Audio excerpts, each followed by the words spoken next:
Hello, ladies and gentlemen. This is Trisha with Insectopia for another day of sketching and checking out under my microscope, except that I was thinking that we didn't look under the microscope today, that we just did some of my line drawings, because I'm a little bit behind. And I was going to ask you guys if you wanted to do that in the chats, but I didn't see anybody there to chat with, so we're just going to go ahead and put an ink outline on this green bottlefly sketch that we made together in March of this year. It's going to be one of the sketches that I hope to have in my insect coloring book.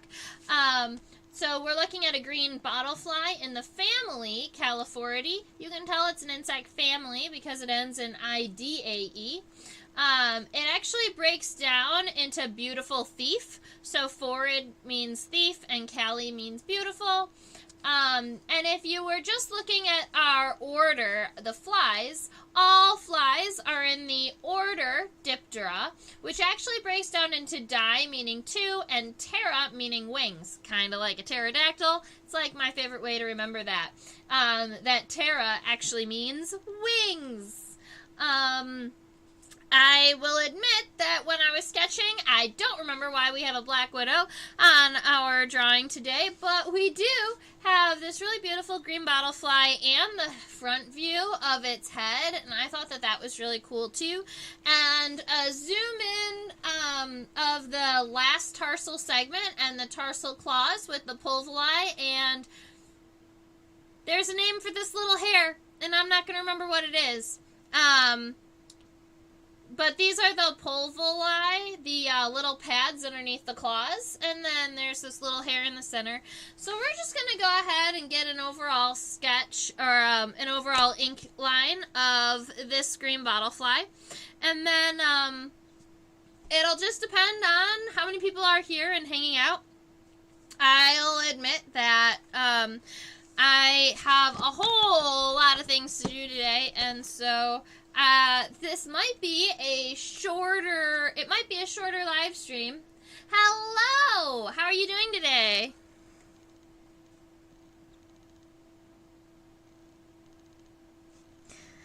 I was just saying that today might be a little bit of a shorter live stream just because, you know, coming up to Christmas and those types of things. As it turns out, I have been crazy busy. When we were looking at this green bottlefly, it had these ginormous compound eyes, and they have what we call an aristate antenna. That's spelled A-R-I-S-T-A-T-E. If you wanted to go with a common name for the aristate antenna, sometimes people call them kind of sausage-like antenna because they're kind of short and stubby and wide, bulbous, kind of like a sausage, except that they also have a little hair coming off of them. And the hair's name is the arista. So actually, the entire antennal type is named after the little hair that comes off of the antenna. Alright, so we've got this head kind of taken care of. I did want to come in here and give it just a little bit of a darker border here. That's fine.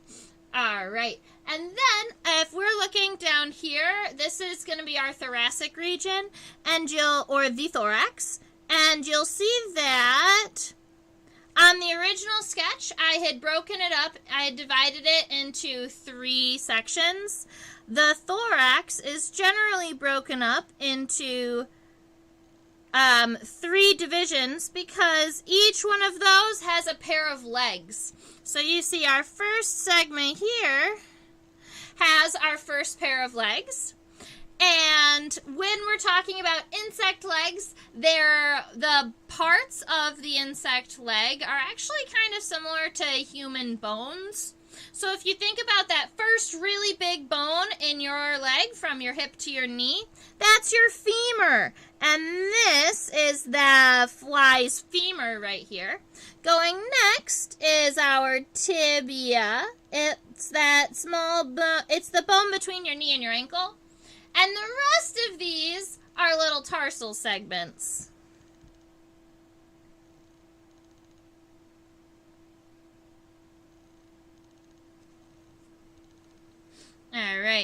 Moving back here, our first pair of wings are also connected to the first segment of the thorax. And then flies are one of the very few insects on the planet that only have 2 wings. It's what their order is named for. So if we're looking here at our wings, we have a front wing that's connected to the first segment of the thorax. And my camera bumped my pen and made me, gave me a wonky line. I'll have to erase that digitally. And then our hind wing, normally in the green bottlefly, is covered by what we call a calypter. But I decided not to sketch the calypter so that you could see the little hole here. It's kind of like a gyroscope in a plane. It helps the fly kind of manipulate flight. And it's one of the reasons why flies are so hard to catch mid-air, is because they have this really great haltere that helps keep their flight balanced. All right, so we've got that.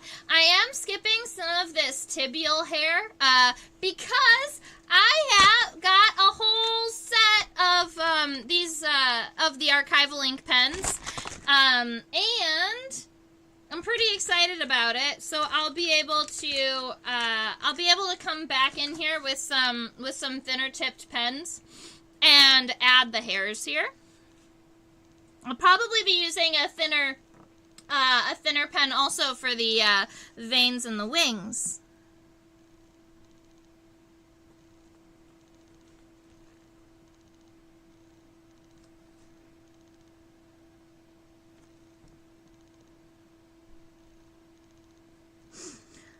When we get down to the abdomen, each one of these abdominal segments almost looks like it was tucked into the last one. So you draw them kind of like the siding on a house. So at the end of every segment, you just go in a little bit to give yourself just a little bit of a ledge or a lip there. And that's going to make it look like all of those segments can kind of tuck into one another. And then we have our front wing up here on the left.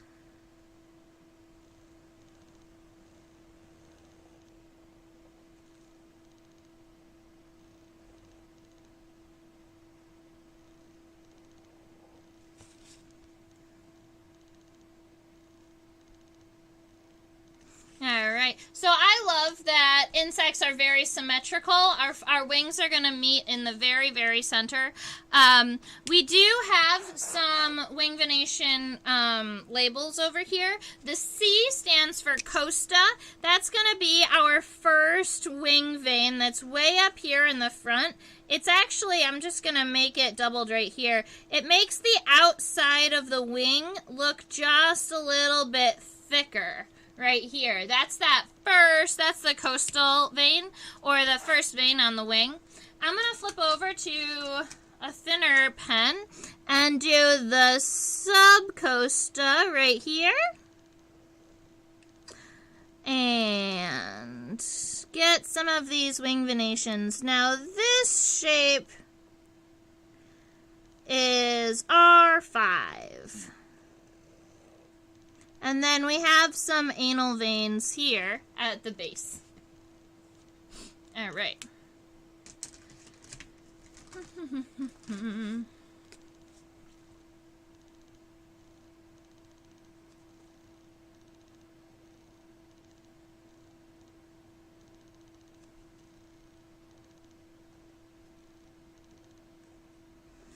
Got some tarsal segments and some claws and that little hair. And I love this zoomed in image of the end of the tarsal segment.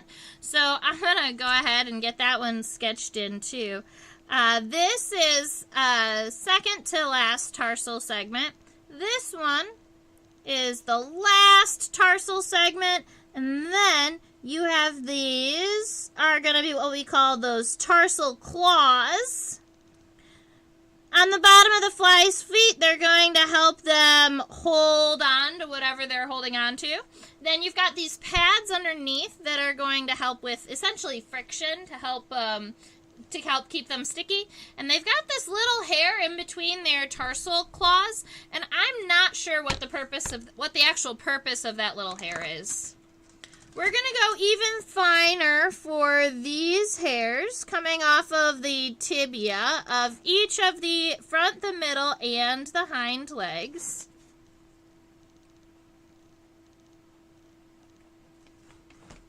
Okay.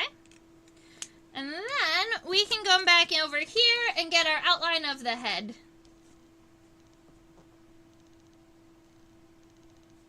I like to start with these ginormous compound eyes. I love that the compound eyes of flies take up most of their head. They very much remind me of like dragonflies. And then in this caliphorid, there were two very even lines of hair sockets, and then little hairs coming off of them.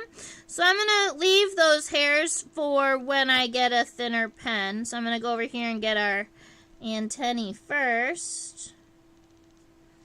And what's funny is that the arista, or this little hair here, is actually kind of feathery. So not only does the hair come outward, but the hair has hairs. I laugh about it.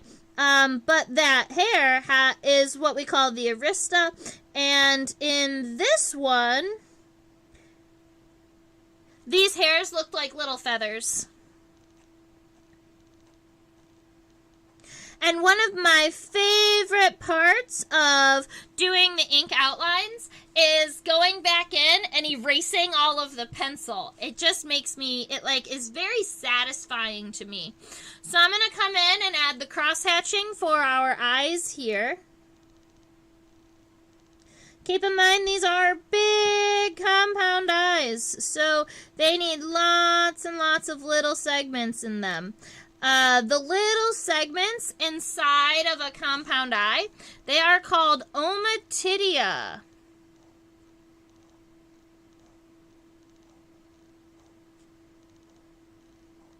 Or if you wanted to do the singular, is ommatidium. And that is each one of those individual eyes. Now, if we were to go back and look at this specimen underneath the microscope, we would notice that some of the eyes kind of reflect different colors, and that's because not every one of these ommatidia see the exact same way. Some of them are going to focus on objects further away. Some of them are going to focus on objects closer up. And so it gives them almost a little bit of a depth of field because their eyes focus at different lengths. There we go. Let's use the eraser.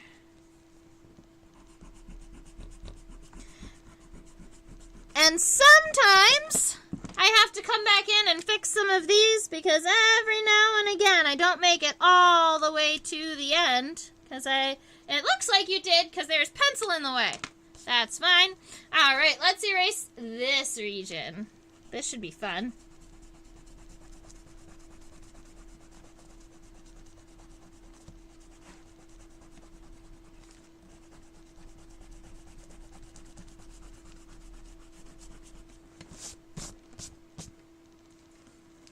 He's so pretty.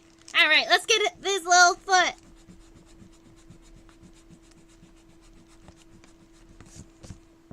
Aww, he's so cute. Oh, he makes me happy. All right, so that is our green bottle fly. I believe we probably could do a couple more, but I'm hanging out here solo, and I have lots and lots of things to do today. So I am thinking we did the green bottle fly. We talked a little bit. We had a good time. I'm saying that we probably have a lot of people who are doing lots of like Christmas types of things. I was actually going to talk about that just a little bit because I'm thinking that I might take the next 2 weeks off. I have a lot of catch up to do with this type of stuff and the other project, the tarot deck. And I really, really wanted to have it done for Christmas, but obviously that didn't happen. So I would love it to at least be done on my side by the new year, so that I could start, finalizing and selling those for you. And so I'm thinking that we are going to just go ahead and we're just gonna go ahead and take the next 2 Thursdays off, so that we can have, so that I have a little bit more time to finish some of the larger projects that I need done. I hope that you are all having a wonderful day. This is a short one, and that's okay. We're allowed to go short every now and again, especially when we don't have very many people hanging out with us. So I hope you all have a wonderful rest of your week. Keep in mind that if you want to learn if you would like to learn to sketch, or you want to learn more about insect anatomy and those types of things, you can always join me back here or watch more videos.